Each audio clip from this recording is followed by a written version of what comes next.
السلام علیکم ناظرین، آج کی ہماری ویڈیو بہت ہی خاص ہے کیونکہ یہ ویڈیو ہم نے بنائی ہے عشق کے حوالے سے، اور وہ عشق ہے مولانا رومی رحمۃ اللہ علیہ کا۔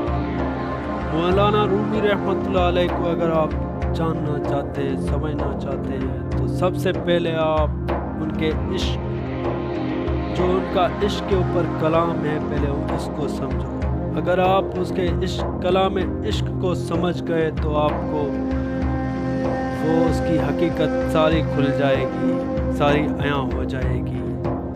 مولانا رومی کا وہ کلام جو زیادہ مشہور ہے عشق کے حوالے سے، وہ ہم نے آپ کے لیے جمع کر دیا ہے۔ اس لیے کہتے ہیں کہ عشق ایسی قوت ہے جس کے ہوتے ہوئے بڑے بڑے کام چند لمحات میں طے ہو سکتے ہیں، لیکن افسوس ہے کہ لوگ عشق کی اطاعت نہیں رکھتے۔ وہ جگہ جس پر زاہد لوگ سینکڑوں مہینوں میں پہنچتے ہیں، مست شراب عشق وہاں ایک آہ میں پہنچ جاتی ہے۔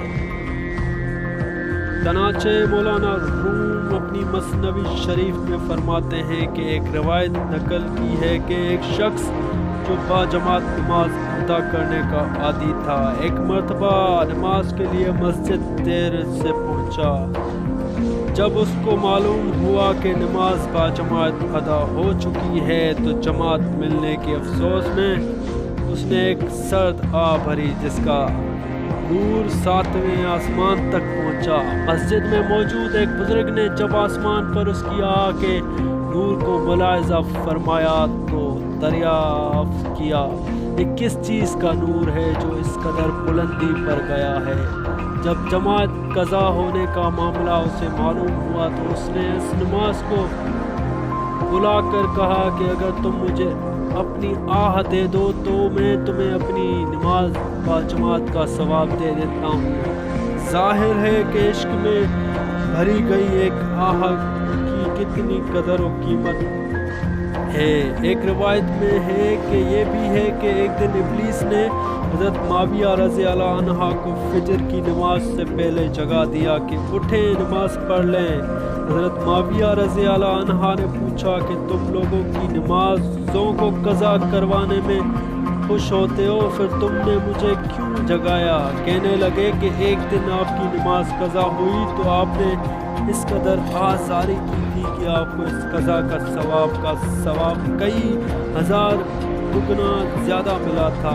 آج میں نے یہ سوچا کہ آپ اپنی نماز کا عمومی ثواب لے لیں اور آپ کو کئی گنا زیادہ ثواب نہ مل سکے۔ ایسی کئی مثالیں ملتی ہیں جن میں صاحب عشق کو عام عابد زاہد سے کئی گنا زیادہ ثواب ملتا ہے، کئی گنا درجات بھی بلند ہوتے ہیں۔ اعمال کا ثواب نیتوں پر ہی مرتب ہوتا ہے۔ ایک عاشق کی نیت تو عام انسانوں سے بدرجہ بہتر ہوتی ہے، اس لیے عشق سے جو مقام حاصل ہوتا ہے وہ کسی اور ذریعے سے حاصل نہیں ہو سکتا۔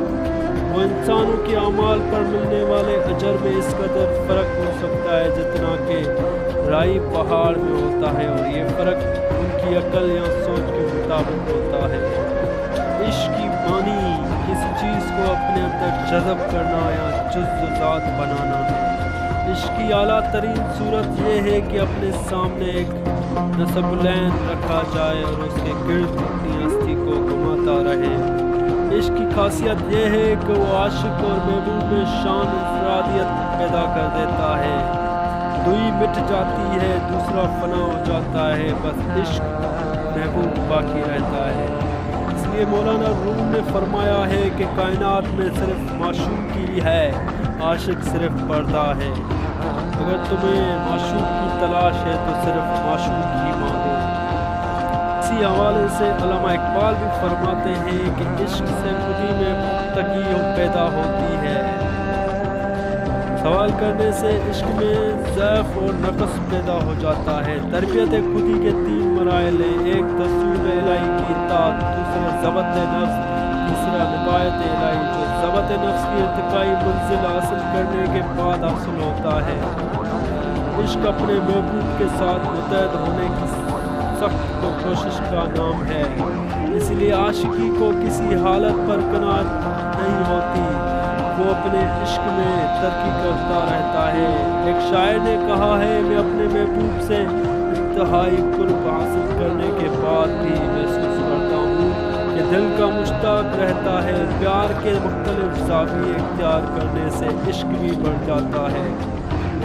اس نے اپنے کلام میں کہا کہ دل کی پیاس اس وقت بجھ سکتی ہے کہ بجائے جسموں کے دونوں کی روحیں آپس میں مل جائیں۔ مولانا رومی رحمۃ اللہ علیہ نے لکھا ہے کہ اگر ایک کمرے میں دو شمعیں فروزاں کی جائیں تو ان دونوں کی روشنیاں باہم متحد ہو جاتی ہیں۔ ایک روشنی کو دوسری روشنی سے جدا نہیں کیا جا سکتا۔